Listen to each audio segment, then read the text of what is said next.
साईराम, बायाराम, वैकुंठ, अभिराम, मधुसूदन, अनुकूल चंद्र, श्री श्री ठाकुर निगमानंद, शिवानंद, चिदानंद, ओंकारनाथ, ये जिते महापुरुष मानकर ना आपण माने जानिचंती। रजनीश, महेश जोगी, ये जिते जिते सद्गुरु मानकर नाम आपण माने शुनिचंती बा आमे शुनिचु, सबु एक अभिन्न, समस्ते सद्गुरु। अलगा अलगा मार्ग प्रदर्शन करुथिबारु आम पाई सेगुड़िक जटिल हो जाउछि। आमे केवल सहजरे सरल कही दउछु अनेक बाट, लक्ष्य किंतु एक। बलिया से कथा को ठीक भावरे ग्रहण करी पारु नाही। अनेक बाट काहींकि सृष्टि हला, गोटिएटे लक्ष्य, गोटिए लक्ष्य, सेई लक्ष्य को साधन करिवा पाई बा प्राप्ति हवा पाई गोटिए बाट जदि थांता ताहले आजी अड़ुआ मड़ुआ हो नथांता। सनातन धर्म रे आमे अनेक बाट जानी शुणी माने सृष्टि करिछु।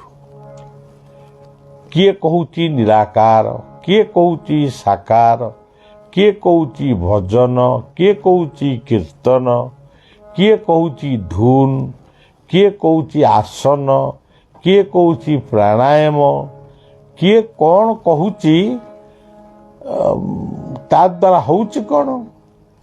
मनीष गुड़िक सनातन धर्मर मनीष गुड़िक केवल बाट स्थिर करने ताको समय लगुची, पुणी बाटू को जाइकिरी पुणी मध्य अबाटरे पशुचंती।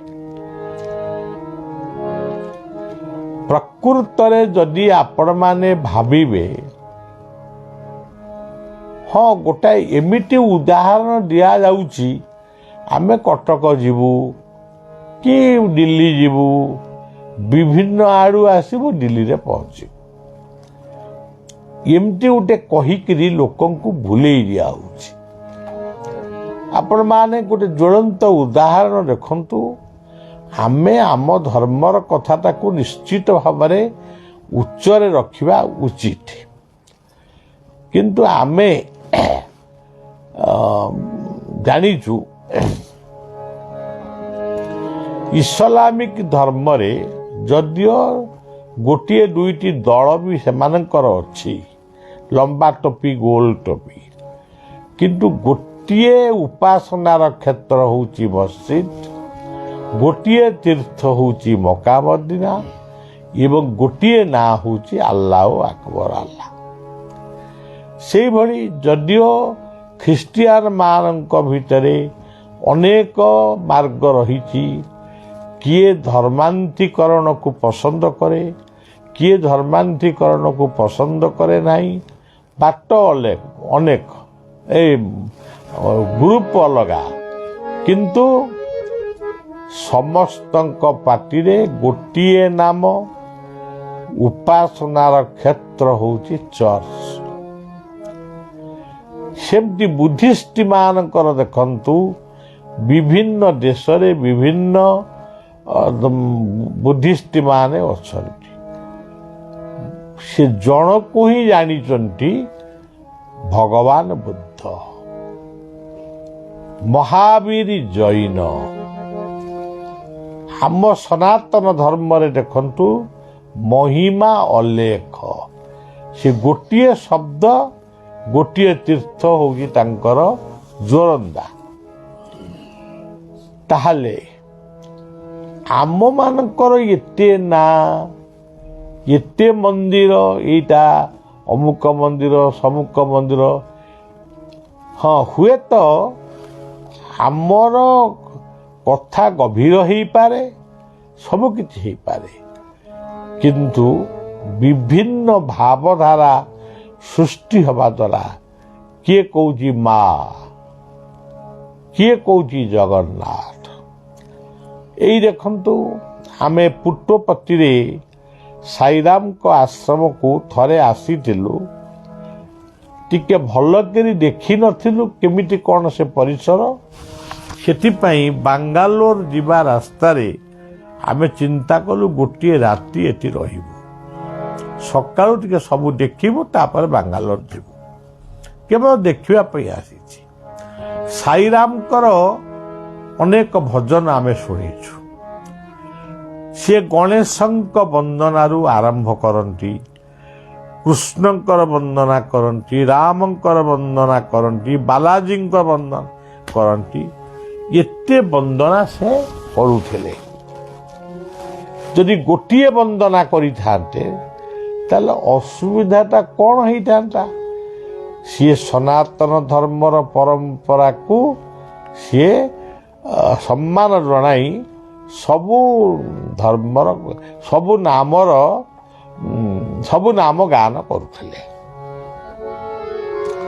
ହଉ, ନାମ ଗାନ କରୁଥିଲ ଠିକ ଅଛି, କିନ୍ତୁ ଏତେ ପ୍ରକାର ବିଭୂତି ଝରିବା, ମହୁ ଝରିବା, ହାତରୁ ବିଭିନ୍ନ କ'ଣ ଜିନିଷ ବାହାରିବା, ପାଟିରୁ ଶିବଲିଙ୍ଗ ବାହାରିବା, ଏତେ କଥା ଯଦି ଆପଣ କରୁଥିଲେ ତାହେଲେ ସମଗ୍ର ବିଶ୍ୱକୁ ଏକ କରିପାରିଲେ କି?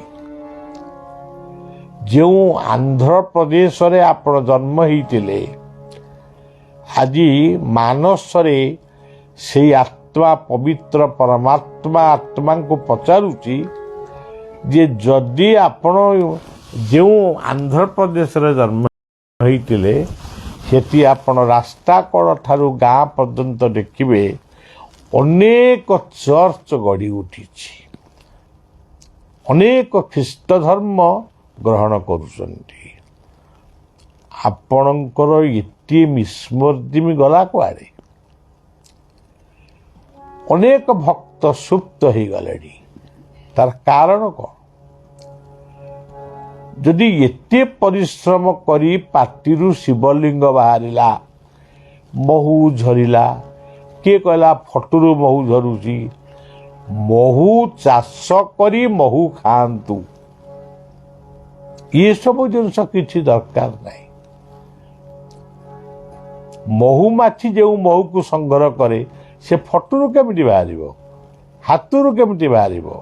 ଆଉ ଯଦି ତମେ ତମ ଶକ୍ତି ବଳରେ ବାହାର କଲ ତାହେଲେ ସମସ୍ତଙ୍କୁ ତ ଗୋଟିଏ ସ୍ରୋତରେ ନେଇପାରିଲ ନାହିଁ, ତା ଲାଭଟା କ'ଣ ହେଲା?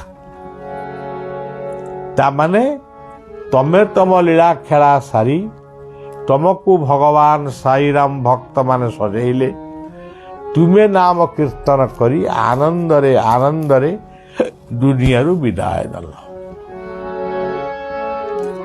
ପୁଣି ଯେଉଁ ମସିହା କହିଥିଲ ସେ ମସିହା ହେଲାନି, ଆଉ ଗୋଟିଏ ମସିହାରେ ଭେଣ୍ଟିଲେଟର ମାସ ମାସ ଧରି ତୁମକୁ ବଞ୍ଚେଇ ରଖିଲା।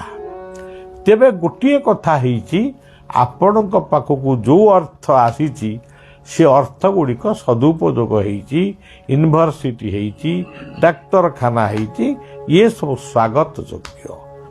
ଏବଂ ସମନ୍ୱୟର ଧୁନ ଆପଣ ପଢ଼ିଛନ୍ତି, ସେ ମଧ୍ୟ ସ୍ୱାଗତ ଯୋଗ୍ୟ। ଲାଭ କ'ଣ ହେଲା? କେଉଁ ମୁସଲମାନ ଦେଶରେ ଆପଣଙ୍କର ମନ୍ଦିର ଗଠନ ହେଇଛି, ପୁଣି ଆପଣ ମନ୍ଦିରରେ ପୂଜା ପାଇଲେ।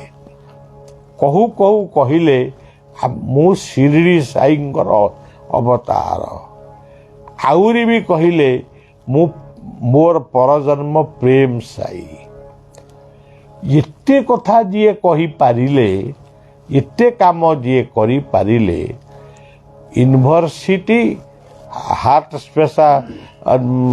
ମେଡିକାଲ, ଏ ସବୁ କଥାକୁ ମୁଁ ସମାଲୋଚନା କି ଆଲୋଚନା କରୁନି। ଏ ତ ବଢ଼ିଆ କାମ କରିଛନ୍ତି। ଲୋକଙ୍କୁ ନଗର କୀର୍ତ୍ତନ କରେଇଛନ୍ତି, ଲୋକଙ୍କୁ ସେବା ଶିଖେଇଛନ୍ତି, ଇଏ ଡିସିପ୍ଲିନ୍ ଶିଖେଇଛନ୍ତି। ଯଦି ଡିସିପ୍ଲିନ୍ ଶିଖେଇଥିଲେ, ଡିସିପ୍ଲିନ୍ଟା ଯଦି କ'ଣ ପାଟି ବନ୍ଦ କଲେ ଡିସିପ୍ଲିନ୍ ହେଇଯିବ, ତାହେଲେ ପୁଣି ଆପଣଙ୍କର ସେବକ ଆପଣଙ୍କୁ ମାରିବା ପାଇଁ ପିସ୍ତଲ ଧରି ଗୋଡ଼େଇଲା କିପରି? ତା ପିସ୍ତଲଟା ଫୁଲମାଳ ହେଇଗଲାନି, ତା ପିସ୍ତଲଟାର ଗୁଳି ସେ ଅଫୁଟା ହେଇଗଲାନି।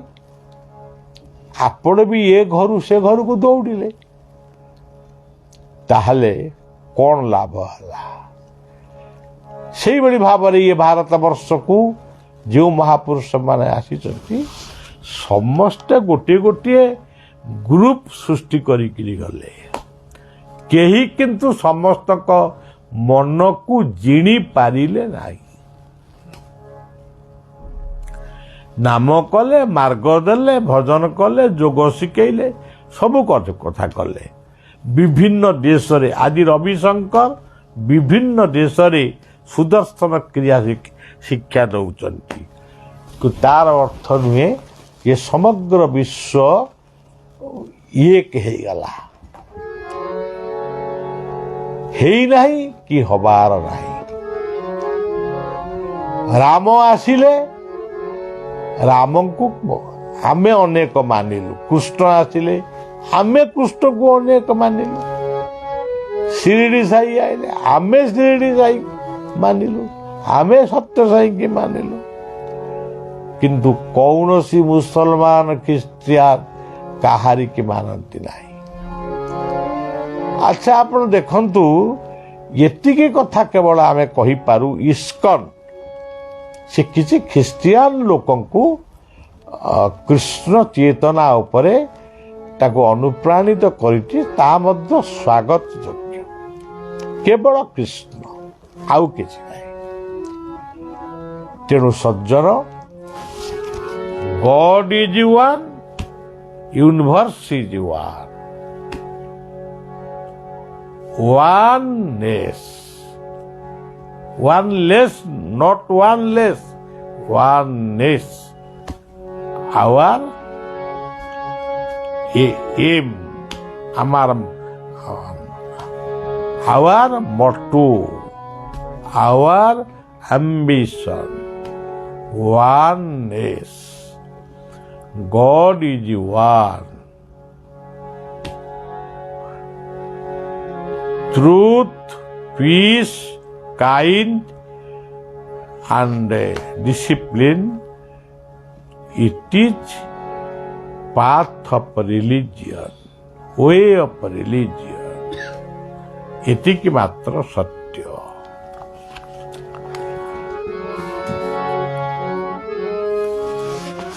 बाबा आज कहले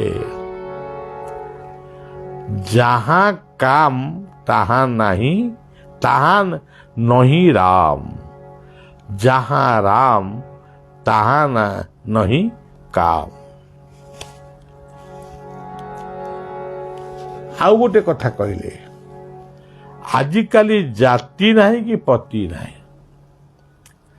लौकिक सामाजिक और परंपरा विभ्राट हेतु बोधे एभली हेउछि।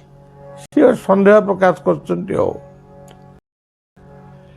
बाबा कहले आजिकाली कौनसी परंपरा नहीं, सी सब पाई व्यस्त हुओ नहीं, दृढ़ चित्तरे हरि स्मरण कर। किए कौ जातिर किए कौ पतिर सेगुड़ा मुंडे पुराना, हरि स्मरण कर। केउठी हेउछि आमे पारुनु, तार उत्तर देले जहाँ काम तहाँ नहीं राम, जहाँ राम तहाँ नहीं काम। बाबा कहले अभ्यास कर, अभ्यास करू करू मदटा भी बढ़िया लगुची, अफिम भी मीठा लगुची। ताहले जदि आमे ताकू सब आमे न खाइबू, क्षीर पीबू, दही पीबू, छेना खाइबू, फल खाइबू, से भी बहुत बढ़िया लगे। अभ्यास को बदभ्यास रे परिणत कर नहीं। ये अभ्यास को बदभ्यास परिणत कले, मध्यमादकटा को अभ्यास कले ओलटा फल पड़ो। तेणु बाबा कहले सत्संग कर, अभ्यास परिवर्तन हो, अर्थात बदभ्यास परिवर्तन हो। आगे पाठुआ बेसी नथिले, बहुत पुराना कथा। हाड़ीटे अक्षर चिन्हिला, केमती कौन गोटे चिन्हिला। काम को जाए, काम सारी आसी भागवत पढ़े, हाड़ी आनी घर काम करे, वो बाउंश पातियारे डाला बाउंसिया बुणे। एबे आ बुणाबुणी किछि नाही। हाड़ी भागवत पढ़िला बेलू हाड़ी आनी घर काम सारी ता पाखरे बसी डाला बुणे, भागवत शुणे। हाड़ी खूब धीरे धीरे पढ़े, कारण केवल अक्षर चिन्हि थाए। तेणु गोटी गोटी कर पढ़े। कौन पढ़े? न म इ नृ सिंह ह च र ण अ ना दि प र म का र ण। माने एमती थीर थीरी रही रही का पढ़े। हाड़ी आनी कहला कौन पढ़िल मु तो बुझी पारली नहीं। हाड़ी कहला अरे बुझी पारलु नहीं, अरे नृसिंह नृसिंह मुबा नृसिंह पढ़िली। एतिकी बेले से गाँव गोटे लोक आसी हाड़ी गोबर तले पड़गला। हाड़ी आनी तो बिगड़ी गला, कहीं से गोर तले पड़ा। हाड़ी कहला कहीं पड़ा ता अना दिया को जना ओ परमा को जना। भागवत मध्य सत्संगर गोटे अंग। तुम्हें भागवत पढ़, तार अर्थ बुझी से अनुसार काम कर। गतकाली राति साईराम जो शोई बलिया जो शोई तार सामने साईराम का फोटो अच्छी। साईराम को मुझे अनेक थर स्वप्न देखी। एमिटी से कहते तमे जाओ पुटपति मु रही एठी। तांका मुंड बाल हाथ माइला को सब साप गुड़ाक। तेणु मुझे रही किंतु साईराम को सीना देखुची, किंतु ରାତି ଯାକ କେବଳ ଜୟ ଗୁରୁ ନିଗମାନନ୍ଦଙ୍କୁ ଭଜନ କରୁଛି, ମୋର ଦୀକ୍ଷା ଗୁରୁଙ୍କୁ। ତେଣୁ ସକାଳୁ ଉଠି ଭାବିଲି ଯିଏ ନିଗମାନନ୍ଦ ସେ ସାଇରାମ, ଯିଏ ବାୟା ସେ ସାଇରାମ, ଯିଏ ବୈକୁଣ୍ଠ ସେ ସାଇରାମ, ଯିଏ ମଧୁସୂଦନ ସେ ସାଇରାମ। ଏ ଭକ୍ତ ଗୁଡ଼ିକ ଖାଲି କହୁଛନ୍ତି ଓଡ଼ିଶାରେ ଆଉ କେହି ନାହାନ୍ତି, ସବୁ ମାନେ ଆମର ଆନ୍ଧ୍ରପ୍ରଦେଶରେ ଅଛନ୍ତି, କର୍ଣ୍ଣାଟକରେ ଅଛନ୍ତି, କେଉଁଠି କେରଳରେ ଅଛନ୍ତି, ଆଉ ଓଡ଼ିଶାରେ କେହି ନାହାନ୍ତି। ଓଡ଼ିଶାରେ ମାଟି ଗଦା ଫଦା ଅଛନ୍ତି, ଇଏ ମଣିଷ ଗୁଡ଼ାକ ଦାଢ଼ି ବାଳ ଛାଡ଼ିକି ବୁଲୁଛନ୍ତି। ଏହା ସମ୍ପୂର୍ଣ୍ଣ ମିଥ୍ୟା। ଏଣୁ ବୈକୁଣ୍ଠ କହିଲେ ଆହେ ଭାବଗ୍ରାହୀ ଅଭିମାନେ ମୁହିଁ ଦେଇଥିଲି ପଦେ କହି, ତୋ ଗୁଣ କଥନ ତୋ ନାମ ଗାଏ ଆଉ ନ କରିବା ପାଇଁ। ହେ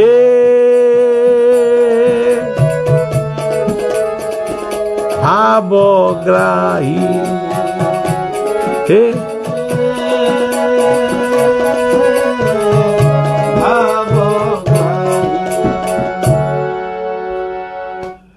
ତୋ ଆହେ ଭାବଗ୍ରାହୀ ଅଭିମାନେ ବହି ଦେଇଥିଲି ପଦେ କହି, ତୋ ଗୁଣ କଥନ ତୋ ନାମ ଗାୟନ ଆଉ ନ କରିବା ପାଇଁ। ହେ ଭାବଗ୍ରାହୀ ପୁରା ଅଭିମାନରେ କହିଥିଲି, ସତରେ କହିଥିଲି ନା କ'ଣ? ପୁରା ଅଭିମାନରେ ବା କହିଥିଲି। ତେଣୁ ଅଭିମାନରେ କହିଥିଲି, ଗୋଟେ ଭଲ ପାଏ ତମକୁ ବେଶୀ, ତ ଯେଉଁଠି ବେଶୀ ଭଲ ପାଇବା ସେଠି ବେଶୀ ଅଭିମାନଟା ଥାଏ। ଆଉ ଇଏ କ'ଣ ଗୋଟେ ସତରେ ମୁଁ କହିଥିଲି ନା କ'ଣ? ଆଚ୍ଛା, ମଧୁଆ କ'ଣ କହିଲେ? ନଥାନ୍ତା ଯେବେ ପେଟ ହୁଅନ୍ତା କାହିଁ ମଠ, ଫିଟନ୍ତା କାହିଁକି ବାଟ, ବାସନ୍ତା କାହିଁକି ହାଟ, ଲାଗନ୍ତା କି ବଜାର।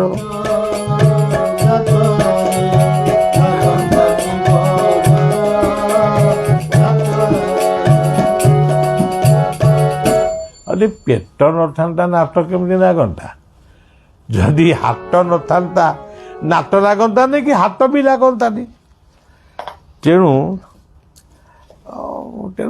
ପେଟ ଚାଖଣ୍ଡକ ପାଇଁ ସବୁ ନାଟ। ଆଉ କାଲି ବି କହିଥିଲେ, ଆଜି ବି ସେୟା କହିଲେ। ଆଉ ଅଭିରାମ କ'ଣ କହିଲେ?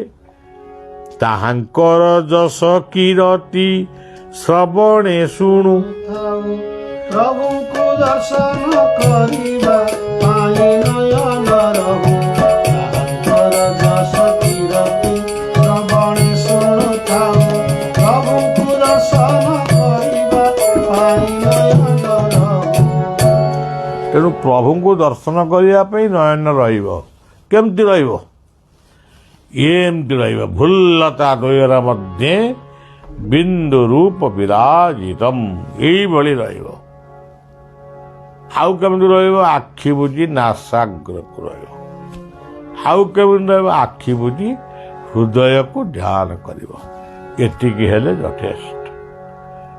ସେଇ ଜ୍ୟୋତିରାନନ୍ଦ ଏମିତି ଯେଉଁ ବଲ୍ଟିଏ ମୁଁ ଧରିଛି, ଏମିତିଆ ଗୋଟେ ଜ୍ୟୋତି, ଛୋଟିଆ ଜ୍ୟୋତି, ମନେ ମନେ ନୀଳ ଜ୍ୟୋତି ବା ଧବଳ ଜ୍ୟୋତିକୁ କଳ୍ପନା କରି ଲଲାଟରେ, ନାସାଗ୍ରରେ, ହୃଦୟରେ ରଖି ଧ୍ୟାନ କର, ତାହେଲେ ସବୁ ପାଇବ। ହଉ ସଜ୍ଜନ, ଗୋଟେ ମନରେ ଥିଲା ପୁଟପତିରେ ରହିବା, ଗୋଟେ ରାତି ରହିବା, ଏବେ ଟିକେ ଯିବା ବୁଲିକିରି ଆସିବା, ତାପରେ ବିଶ୍ରାମ ନେଇ ବାଙ୍ଗାଲୋର ଯିବା। କାଲି ଲୋକମାନଙ୍କ ସହିତ ଦେଖା ହେବ, ସନ୍ଧ୍ୟାରେ ପ୍ରଭୁଙ୍କର କଥା ବିପଦ ହେବ ଏବଂ ତା ପରଦିନ ସକାଳେ ପୁଣି ଆମେ କର୍ଣ୍ଣାଟକବାସୀମାନଙ୍କୁ ଗୋଟେ ପ୍ରେସ୍ ମାଧ୍ୟମରେ ଆମର ବାର୍ତ୍ତା ଦେଇ ପୁଣି ଆମେ ଅନ୍ୟତ୍ର ଯାତ୍ରା କରିବୁ। ପ୍ରଭୁ କରନ୍ତୁ କେମିତି ଏ ଦକ୍ଷିଣ ଭାରତର କାର୍ଯ୍ୟକ୍ରମଟି ସରିଯାଉ। ଅନ୍ୟାନ୍ୟ ସ୍ଥାନରେ କାର୍ଯ୍ୟକ୍ରମ କରିବା ପାଇଁ କିଛି ଅସୁବିଧା ହେବ ନାହିଁ। ତାର କାରଣ ହେଉଛି ହିନ୍ଦୀରେ ସବୁ ଜାଗାରେ କରିହେବ। ତେଣୁ ଆଉ ବର୍ଷେ ଦୁଇ ବର୍ଷ ପରେ ତ ଏତେ ଖଟି ହେବନି।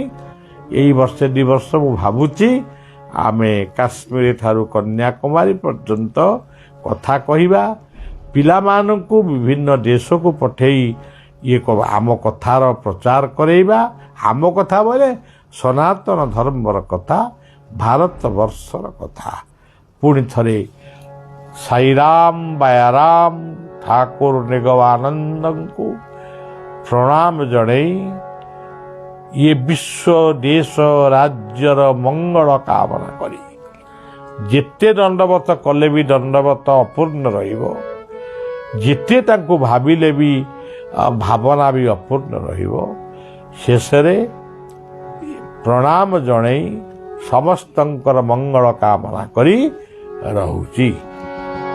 साई राम बाया राम